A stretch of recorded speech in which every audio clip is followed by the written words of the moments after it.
கர்த்தருக்கு மகிமை உண்டாவதாக. தியானத்திற்காக லூக்கா 10ஆம் அதிகாரம் 19வது வசனம்.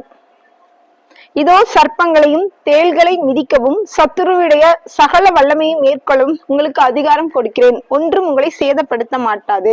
இன்னைக்கு நம்மளுடைய வாழ்க்கையில ஆவிக்குரிய காரியங்களா இருக்கலாம் அல்லது பூமிக்குரிய காரியங்களா இருக்கலாம், அநேக ஆசீர்வாத தடைகள் ஏற்பட காரணம் இந்த சர்ப்பங்களும் தேள்களின் உள்ள அந்த ஆவிகள், அதாவது இந்த சத்துருவுடைய வல்லமைகள், அதாவது பிசாசின் கிரியைகள் நமக்கு எதிராக செயல்படுகிறது. நாம் அந்த ஆவிக்குரிய ஆசீர்வாதத்தையோ பூமிக்குரிய ஆசீர்வாதத்தையோ பெற விடாதபடி இவை தடை செய்கின்றன.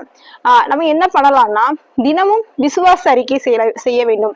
சர்ப்பங்களின் தேள்களை மிதிக்கவும் சத்துருவின் சகல வல்லமைகளை மேற்கொள்ளும் கர்த்தர் எனக்கு அதிகாரம் கொடுத்திருக்கிறார், ஒன்றும் என் ஆவிக்குரிய வாழ்க்கையோ என் பூமிக்குரிய வாழ்க்கையோ மேற்கொள்ள முடியாது, சேதப்படுத்த முடியாது என்று விசுவாசிங்கள், அறிக்கை செய்யுங்கள்.